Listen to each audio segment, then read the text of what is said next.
Nós temos também um mal enorme se a água acabar para os animais, porque os animais, eles precisam de água.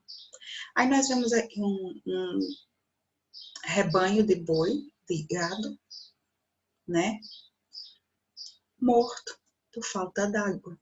Aí a gente pensa na música de Luiz Gonzaga, quando olhei a terra ardendo, qual fogueira de São João. Arde, a terra arde, a terra está clamando por socorro. Então, olha só, por falta d'água, perdi meu gado, morreu de sede meu alazão. Alazão, gente, é uma raça de cavalo. Então, imagina aí, a terra clamando por socorro, os animais, consequentemente, clamam por socorro.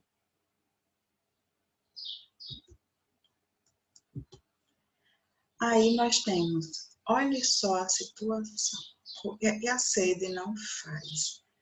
Não tem mais opção.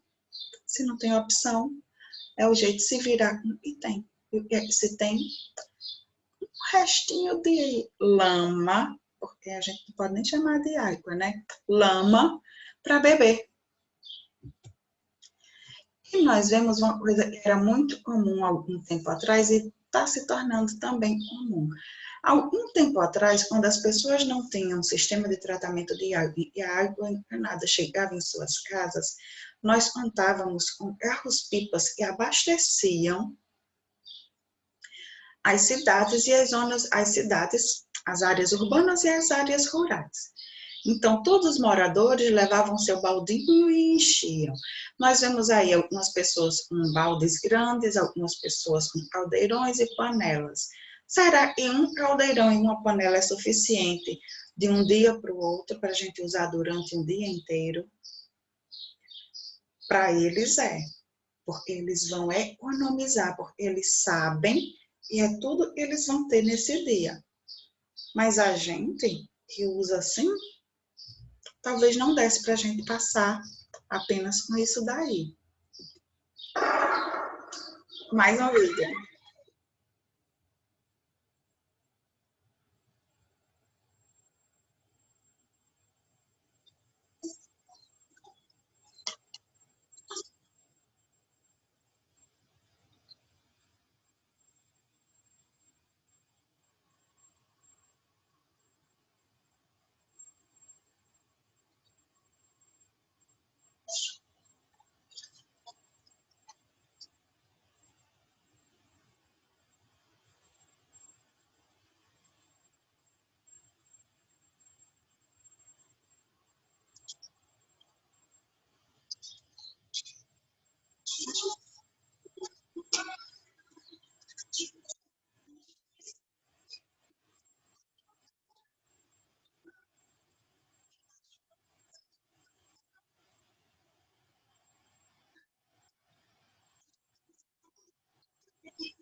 falamos em chuva.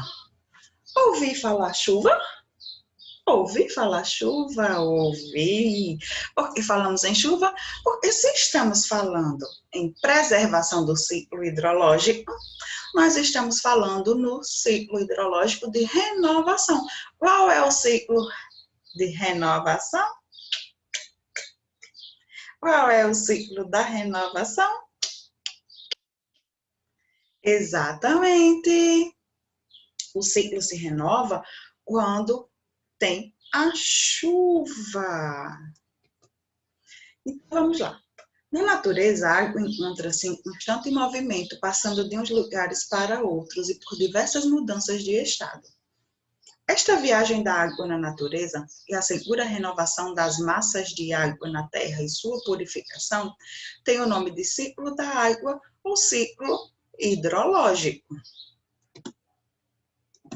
Como é que ocorre o ciclo da água? Como é que acontece o ciclo hidrológico? Sob a ação dos ventos e dos raios solares, a água dos rios, lagos e oceanos evaporam e sobem para a atmosfera, junto com o vapor da transpiração das plantas e animais. O vapor de água que sobe se encontra em camadas mais frias na atmosfera. Lá na atmosfera é mais frio do que aqui.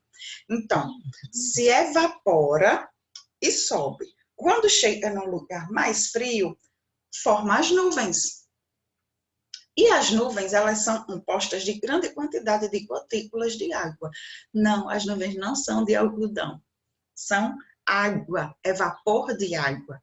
Então, quando elas estão bem carregadas, essas gotas que estão nas nuvens, ficam muito pesadas e elas voltam para a superfície da Terra em forma de chuva, neve ou granizo. Granizo é a chuva de gelo. Aí depois essa água cai, ela fica no solo e uma parte evapora, sobe de novo para começar tudo de novo.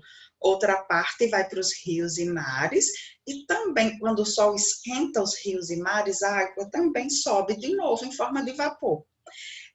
Outra parte se infiltra e forma os lençóis subterrâneos, os lençóis de água. Estes, por sua vez, acabam abastecendo rios, mares, lagos e fontes, fechando assim o ciclo. Os seres vivos também participam do ciclo da água, pois os vegetais e os animais absorvem continuamente a água do ambiente e a devolvem ao meio de diversas maneiras. Os vegetais e os animais a devolvem pela transpiração.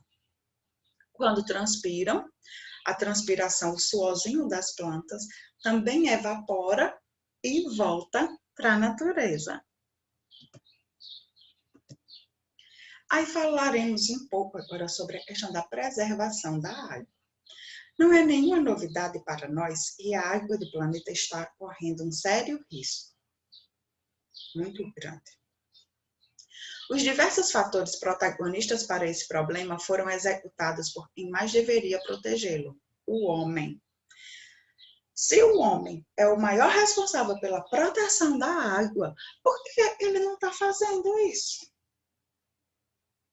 Os desperdícios, não poupar. A poluição, as agressões à camada de ozônio, vem destruindo o recurso mais importante para a nossa sobrevivência. Tais agressões foram de efeito tão negativo e para consertar levaria o dobro do tempo gasto no processo de destruição. Vejamos, gastamos 10 anos para destruir. Gastamos 10 anos desperdiçando. O dobro de 10 é 20. A gente precisa de 20 anos para recuperar tudo. 20 anos é muito tempo, mas não é impossível a gente usar esses 20 anos para recuperar. Basta a gente, a partir de agora, ter consciência de que é preciso preservar. Nem tudo está perdido. A solução que nos resta é o que deveria ter sido feito antes pelas primeiras civilizações, a preservação. A responsabilidade é de todos nós, seres humanos, promover um ambiente equilibrado e assegurar uma vida saudável no meio em que a gente vive. A preservação não só da água, mas de todo o meio ambiente depende de uma reavaliação de nossos hábitos. Não só a água, gente, mas também das plantas, de tudo, do meio ambiente de forma geral, dos animais. A gente precisa parar de só pensar no benefício próprio. A gente precisa começar a pensar na coletividade, no mundo, no ambiente, na natureza de um modo geral. Se a gente só pensa na gente, a gente está fazendo um mal inconsciente para a gente também. Quando a gente pensa no todo e a gente para de ter algumas ações que prejudicam todos, a gente está começando a seguir pelo caminho certo. E estamos dando o primeiro passo para a preservação. Uma solução para acabar com a falta da água no planeta é a dessalinização. O que é a dessalinização?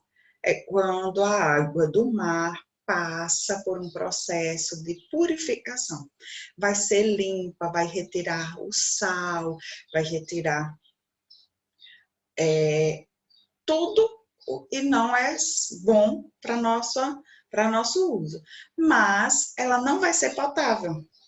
Não vai ser uma água que a gente possa usar para beber, mas é uma água que a gente pode usar no plantio das coisas, para irrigar as nossas plantações, mas para beber ela não pode ser usada. Por quê? Porque ela, mesmo passando por um processo de purificação, mesmo retirando dela a quantidade de sal, ela ainda vai ser salobra, certo? Então ela não vai servir para nós bebermos. Ela não vai ser potável, mas não deixa de ser uma opção. É uma possibilidade a se pensar. Os recursos hídricos.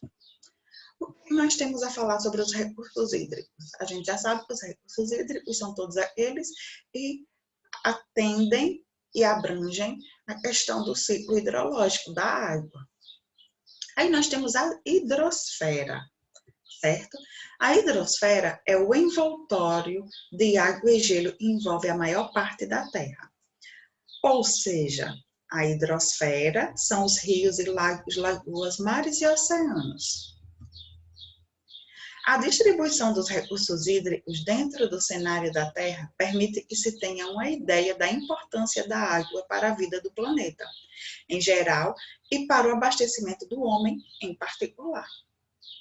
Então, olha só, falando em distribuição da água na Terra. Nós chegamos aqui nessa questão da distribuição. É uma distribuição injusta. Por que uma distribuição injusta?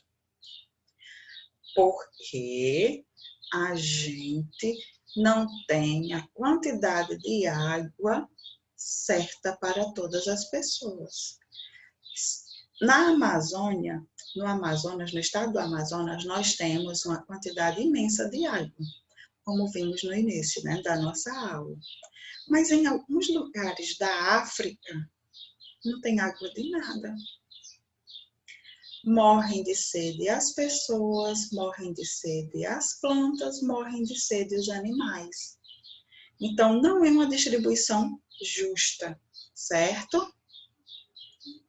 E por nós vermos essa distribuição injusta, é que a gente vê a importância da água para a vida do nosso planeta, certo? A gente precisa entender que a água, gente, é muito importante. É o nosso recurso natural mais precioso. Não tem ouro, não tem prata. O mais importante é a água, tá bom? Aí, olha só, no nosso livro de ciências, né, na unidade temática O Ser Humano e o Meio Ambiente, nós temos o capítulo que fala sobre a preservação do ciclo hidrológico. Como vimos, as atividades humanas têm afetado o ciclo hidrológico e a qualidade da água. Por isso, é fundamental desenvolver atitudes que auxiliem na manutenção desse recurso natural. O homem tem prejudicado demais o meio ambiente. E por prejudicar o meio ambiente, é essencial que a gente comece a mudar a nossa atitude, a gente comece a mudar o nosso jeito de pensar e agir. Um dos fatores que contribuem para a manutenção da água nos rios é a vegetação próxima às suas margens, além da gente não poluir, tá? Essa vegetação contribui para evitar a erosão. O que é a erosão? O desgaste do solo, quando o solo fica ressecado, quando ele se desprende, quando ele vai morrendo.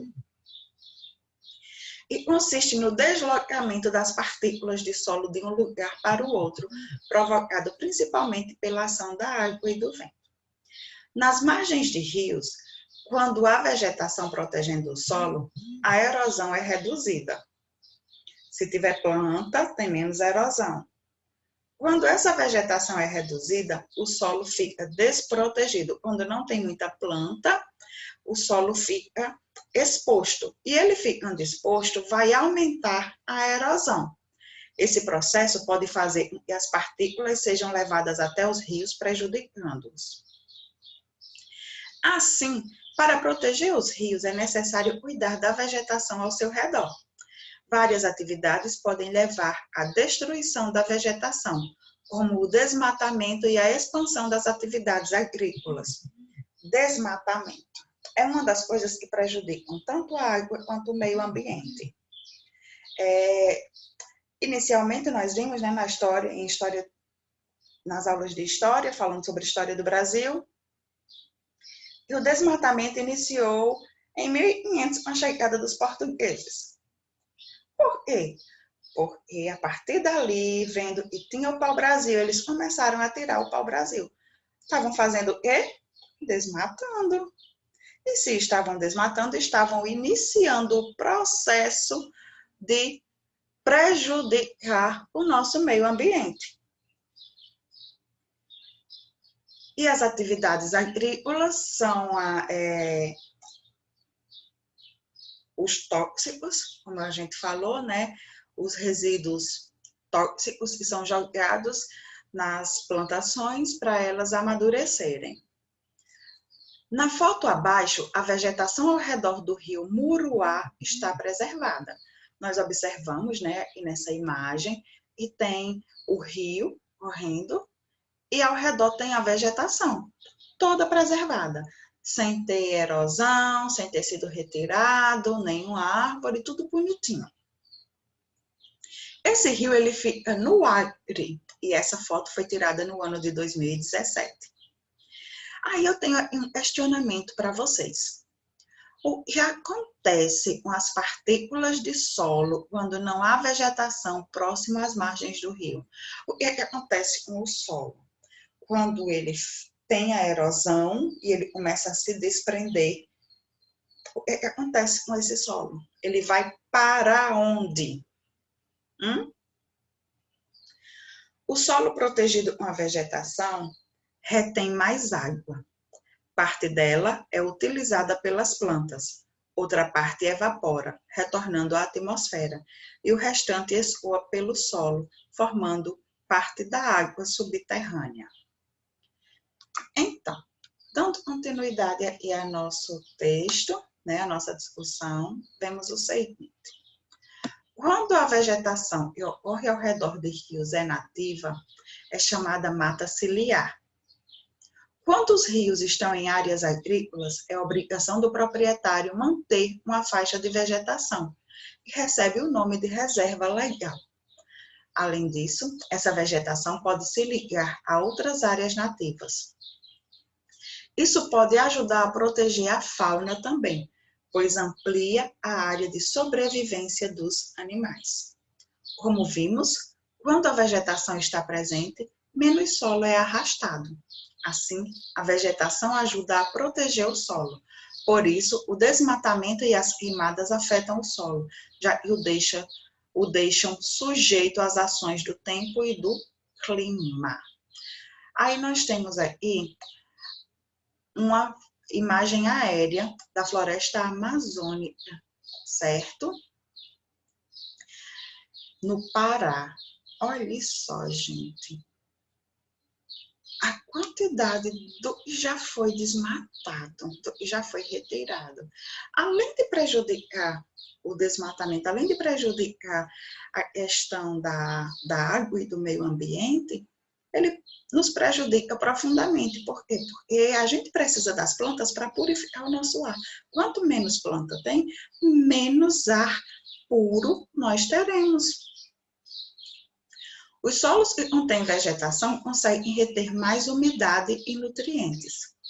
Solos sem vegetação tendem a não reter água e, com o tempo, ocorre a perda de nutrientes, o que pode prejudicar o cultivo. O gás carbônico está normalmente presente na atmosfera. No entanto, quando sua concentração aumenta, ele pode tornar o ar poluído. Os vegetais realizam fotossíntese para produzir os nutrientes que necessitam para sobreviver. Nesse processo, a planta absorve gás carbônico da atmosfera e produz gás oxigênio. Assim, as plantas também ajudam a controlar parte da poluição atmosférica. Então, estamos hoje falando sobre a preservação do ciclo hidrológico. Aí, o ciclo hidrológico levou a gente a falar sobre o solo. Aí, atentamos para o fato de que o solo também precisa ser preservado. Aí, o ciclo hidrológico nos leva também à preservação das árvores, porque precisamos de oxigênio. E se não temos oxigênio, a água que também tem oxigênio vai estar prejudicada. Então, é todo um processo, é todo um conjunto, e a gente precisa parar e pensar, vale a pena desperdiçar? Vale a pena maltratar a natureza desse jeito? Vale a pena botar em risco a minha vida e das pessoas que eu amo? Isso vale a pena? Aí nós chegamos aqui nas atividades, certo? Vamos discutir um pouquinho. Eu vou fazer a leitura, vocês vão respondendo. Número 1.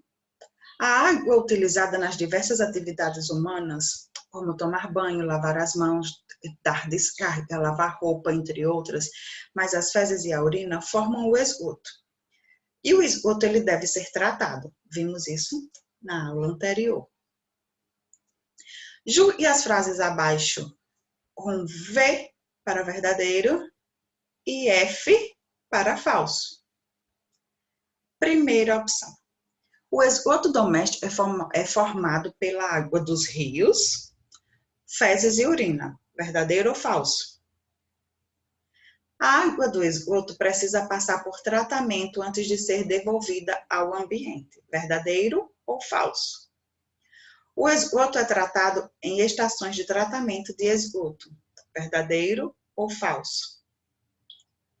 O esgoto doméstico é aquele proveniente dos domicílios. Verdadeiro ou falso? Marquem aí. V ou F? Número 2. Estudos apontam que a maioria da população brasileira tem algum tipo de coleta de esgoto, mas em muitos locais não recebe o tratamento adequado. Veja um trecho de uma reportagem sobre o tema. No Brasil, esgoto de 45% da população não recebe qualquer tratamento. Temos esgotos? Temos. É tratado? Nem o de todo mundo. Nós vimos isso na aula anterior, né? Brasília. O Brasil precisa investir 150 bilhões para garantir a todos os moradores das cidades acesso ao serviço de saneamento básico adequado até 2035. Atualmente, o esgoto gerado por 45% de toda a população brasileira não recebe qualquer tipo de tratamento, aumentando os riscos de poluição e contaminação de rios, lagos e outros mananciais onde os rejeitos são lançados. Diariamente, 5,5 mil toneladas de esgoto não tratado chegam principalmente aos rios, mas também vão parar em reservatórios de água, mananciais e lagos do país. É sério, né, gente, isso? E aí vocês vão fazer, discutir melhorias e ainda são necessárias no Brasil para quando o assunto é o tratamento de esgoto. Vocês vão fazer um parágrafo opinativo, certo? Vão dar a opinião de vocês, falando sobre o que é preciso para que a gente tenha um tratamento de esgoto adequado. Número 3. Marcela ajudou seu pai a juntar o lixo e estava na calçada de sua casa. Marcela, acho que vou jogar esse lixo no bueiro. Não, papai! Isso pode entupir as tubulações do bueiro e quando chover poderá fazer alagamentos, poderá haver alagamentos. Aí eu pergunto a vocês na letra A. O comentário feito por Marcela está certo? E por quê? Marcela está certa em não deixar o pai jogar o lixo no bueiro? E por que Marcela está certa? Marcela está errada em não deixar? E por que Marcela está errada? A opinião de vocês para mim é muito importante. Vocês já sabem. Respondem a atividade, fazem a foto e me dão a devolutiva, porque toda a devolutiva de vocês é muito importante. Letra B. O que deve ser feito com o lixo que Marcela e seu pai juntaram? Para onde deve levar esse lixo? Para onde ele deve ir? Letra C. O que você diria a uma pessoa de sua família se a visse jogando lixo no bueiro? Você está em casa, aí vê a sua mãe jogando lixo no bueiro. O que você diria a ela? Número 4. As ações humanas têm contribuído para problemas relacionados ao ciclo da água. Tem prejudicado verdadeiramente o ciclo da água. Observe a tirinha abaixo. Pai, será que somos mesmo inteligentes? Tiramos a mata ciliar que protege os rios e as nascentes. Desmatamos tudo. E depois reclamamos que falta água. Destrói e ainda reclama. Será que somos inteligentes? Por que é importante a gente conservar as matas ciliares? Por que é importante a gente conservar a vegetação e fica às margens dos rios? Por que, gente, é importante? Respondam aí. Chegamos ao número 5, na página 98. Veja a foto abaixo, que mostra o esgoto sendo despejado no rio Camurugipe, em Salvador, na Bahia. Ah, não é só aí. Não é só aqui não, gente. É em todo o mundo. Fora o rio Camurugipe, na Bahia, o rio Tietê, em São Paulo, é poluidíssimo. O rio Ganges, no Egito, é poluído. Então, a poluição, a sujeira, tem sido uma cultura da humanidade e a gente precisa combater isso. Então, vamos lá. Letra A. Qual é o provável destino desse esgoto? Para onde é que esse esgoto, essa sujeira toda vai? Letra B. Como esse despejo de esgoto pode afetar os seres vivos? Esse esgoto indo para onde ele está indo, como é que ele vai afetar a nossa vida? Como é que ele vai prejudicar os seres vivos em geral? Homens, animais, plantas, tudo. Respondam. Número 6. O desmatamento ilegal no Brasil é a retirada das árvores dos lugares, não é isso? É quando vão escondido matar as árvores. É um dos grandes problemas ambientais do país. Relacione os quadros numerando-os corretamente. Nós temos no quadro 1, uma área de vegetação conservada. O que acontece nessa área de vegetação em que tem as plantas, as árvores conservadas. Número 2, uma área de vegetação desmatada. É a parte onde foram retiradas as árvores. Então, vamos lá. No primeiro quadro, vocês vão botar 1 ou 2. A chuva pode ser reduzida pela baixa evaporação e transpiração. Com menos água na forma de vapor, a umidade é reduzida, o que pode afetar o ciclo hidrológico. E aí, gente, número 1 ou número 2? No segundo quadrinho diz assim: a chuva traz a umidade para a floresta. A evaporação da água do solo e a transpiração das árvores devolvem a umidade à atmosfera, contribuindo para a manutenção do ciclo da água. Então, 1 ou 2? Vocês vão botar o número 1 em uma dessas opções e o número 2 na outra, certo? Pensem aí sobre tudo que nós conversamos, sobre o que foi lido. Releiam o texto do livro na página 94 para a gente poder ter uma ideia de qual será a resposta certa. Número 7. Qual é a importância da manutenção da vegetação ao redor de rios e lagos para a qualidade da água?